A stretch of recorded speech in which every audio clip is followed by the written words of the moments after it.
दोस्तों, गीता के उपदेश वो परम सत्य है जिसे अपनाकर हर व्यक्ति दुख और क्लेश से मुक्त होकर सफल सुखद जीवन जी सकता है। इस वीडियो में हम आपको बताएंगे श्रीमद् भगवत गीता के 15 महत्वपूर्ण उपदेशों के बारे में, जिसके ज्ञान की हर व्यक्ति को जरूरत पड़ती है। मनुष्य का संघर्ष जितना बाहरी होता है उतना ही आंतरिक भी चलता रहता है। सोच और कर्म का संतुलन ही सफल जीवन का मंत्र है। सही गलत और उचित निर्णय की दुविधा में फंसे व्यक्ति को गीता के इन उपदेशों से मानसिक संबल और धैर्य मिलता है। उपदेश नंबर 1, विश्वास की ताकत। तुम अपने विश्वासों की उपज हो। तुम जिस चीज में विश्वास करते हो तुम वही बन जाते हो। जो स्वयं पर विश्वास करते हुए लक्ष्य की ओर बढ़ते रहते हैं उन्हें सफलता जरूर मिलती है। अगर व्यक्ति अपने लक्ष्य के लिए कर्म में पूरे मन से लग जाता है और उसे कर्म करने से खुशी मिलती है तो सफलता उससे दूर नहीं है। उपदेश नंबर 2, मृत्यु से भय व्यर्थ है। हर व्यक्ति के मन में मृत्यु का भय होता है। इस संसार का जब से निर्माण हुआ है तब से जन्म मृत्यु का चक्र चलता आ रहा है। यह प्रकृति का नियम है। इस सत्य को स्वीकार करके भय मुक्त होकर आज में जीना चाहिए। किसी को भी आने वाले पल के बारे में कुछ नहीं पता होता, लेकिन इस संशय में भयभीत रहने से जीवन नहीं जिया जा सकता। उपदेश नंबर 3, कर्म सबसे ऊपर आता है। श्री कृष्ण अर्जुन से कहते हैं कि व्यक्ति कर्म करने के लिए ही पैदा हुआ है और बिना कर्म किए कोई नहीं रह सकता। फल की चिंता करना व्यर्थ है, क्योंकि इससे मनुष्य का मन काम से भटकने लगता है। किसी कर्म से सफलता नहीं मिलती तो क्या हुआ, असफलता भी ज्ञान के द्वार खोलती है। अगर बिना फल की चिंता किए कर्म करते रहोगे तो सफलता और मन की शांति जीवन भर तुम्हारा साथ नहीं छोड़ेगी। जो कर्म फल से विरक्त होकर कर्म करता जाता है उसका आध्यात्मिक ज्ञान बढ़ जाता है। उपदेश नंबर 4, हमेशा स्वार्थी होना गलत है। जो व्यक्ति हमेशा स्वार्थ से प्रेरित होकर फल की चिंता करते हुए कर्म करते हैं और सिर्फ फल ही उन्हें कर्म करने को प्रेरित करता है, ऐसे लोग दुखी और बेचैन रहते हैं, क्योंकि उनका दिमाग हमेशा इसी उलझन में फंसा रहता है कि उन्हें क्या फल मिलेगा।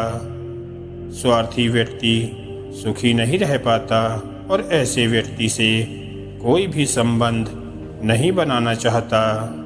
इसलिए स्वार्थ से ऊपर उठें और दूसरों का हित भी सोचें। उपदेश नंबर 5, क्रोध से सबका नुकसान होता है। क्रोध या गुस्सा करना व्यक्ति के दिमाग में उथल पुथल पैदा कर देता है। आवेश में विवेकहीन होकर कई बार व्यक्ति अपना ही नुकसान कर बैठता है या फिर अपनी ही मानसिक शांति को भंग करके खुद को कष्ट देता है। क्रोध की अग्नि में बुद्धि और तर्क नष्ट हो जाते हैं और व्यक्ति बिना विचार किए बस अपने अहम की तुष्टि करने वाले काम करता है। गुस्सा व्यक्ति की विचार शक्ति को पंगु बना देता है और भ्रम पैदा करता है। उपदेश नंबर 6, मन पर कंट्रोल जरूरी क्यों है। मन का स्वभाव है कि ये आसानी से भटक जाता है।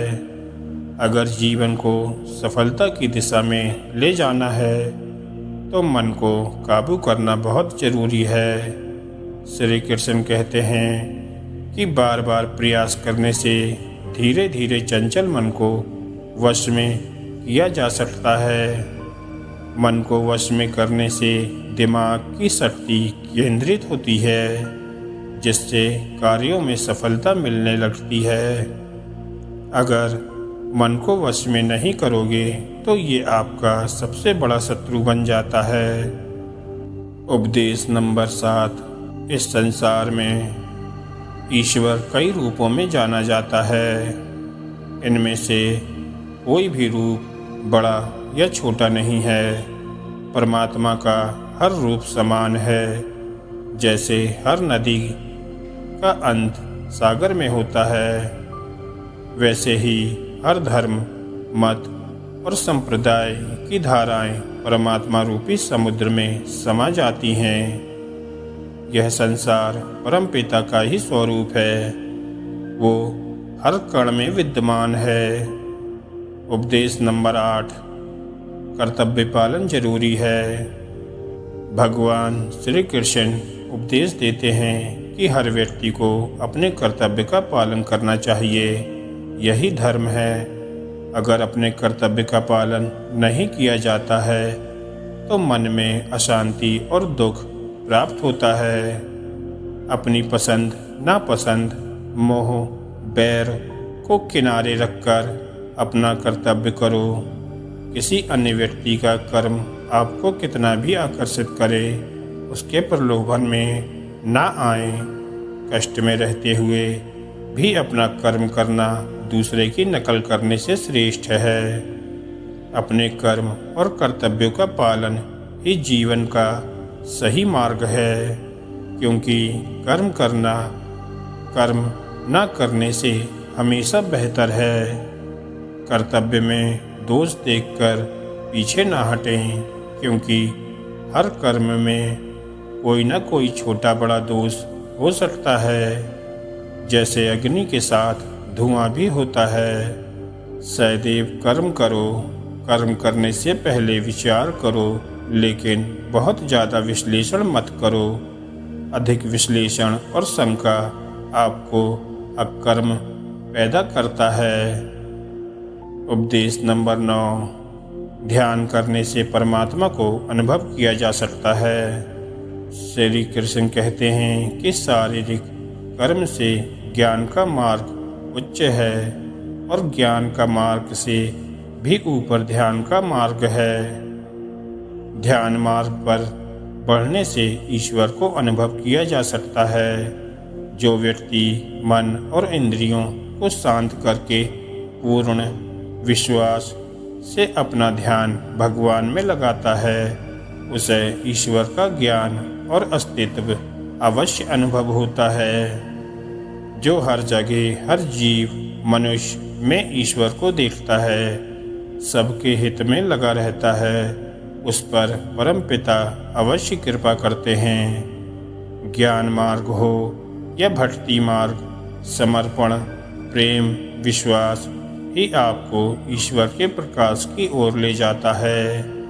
भगवान की पूजा बहुत से लोग करते हैं, लेकिन उनको शांति क्यों नहीं मिलती? क्योंकि भगवान आपके मन में निवास करता है। उसे पता है कि आपका भाव क्या है। उपदेश नंबर 10। अधिक शक करने वाला कभी खुश नहीं रह सकता। श्री कृष्ण गीता में कहते हैं कि संशय करने वाले का विनाश हो जाता है, इसलिए संदेह करने से बचें। अधिक संदेह करने से मन की शांति भंग हो जाती है और व्यक्ति भ्रमित होकर अपने संबंधों को नष्ट कर डालता है। जिसे शक करने की आदत पड़ जाती है, उसे इस लोक या परलोक में भी शांति नहीं मिलती। सत्य की खोज ठीक है, लेकिन बिना सच जाने कल्पनावश होकर संदेह करने का अंत दुख, क्लेश, पश्चाताप के रूप में होता है। उपदेश नंबर 11। अति करने से बचें। जीवन में संतुलन बहुत जरूरी है। किसी भी चीज़ की अति करना अच्छा नहीं है।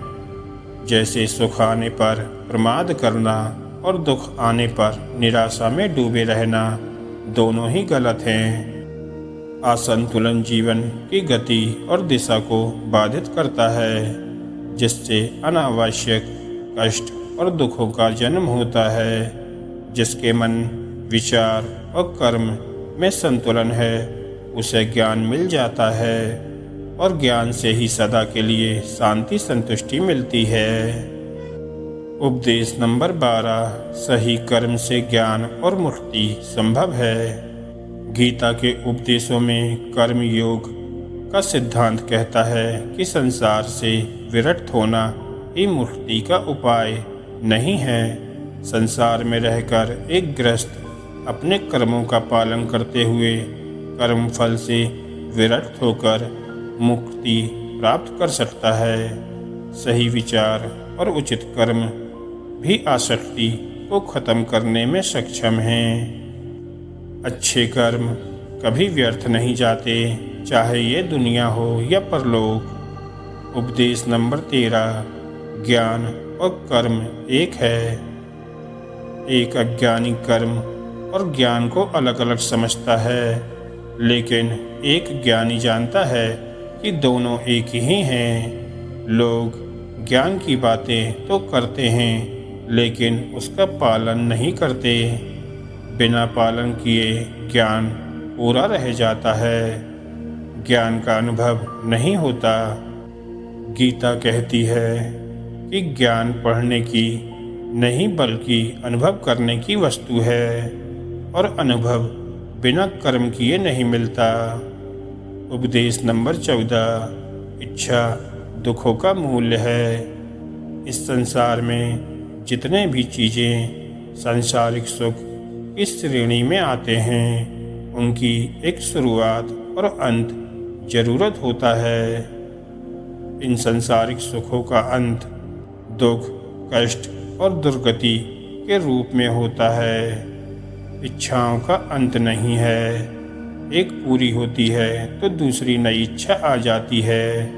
हर इच्छा से प्रेरित होकर कर्म करना गलत है, क्योंकि ऐसे तो अनुचित कार्य भी होंगे।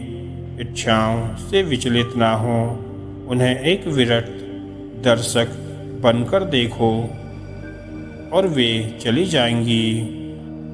उपदेश नंबर 15। भगवान ही सबसे बड़ा सहारा है।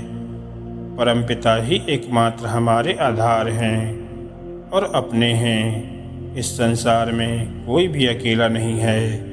ईश्वर में विश्वास रखते हुए जो मनुष्य कर्म पथ पर बढ़ता जाता है, वो सदा शांति, सुख और मुक्ति पाता है। भूत और भविष्य की चिंता करना व्यर्थ है। वर्तमान में ही सत्य है। जो भी पूर्ण समर्पण से ईश्वर की शरण में आता है, परमात्मा उसका कल्याण अवश्य करते हैं।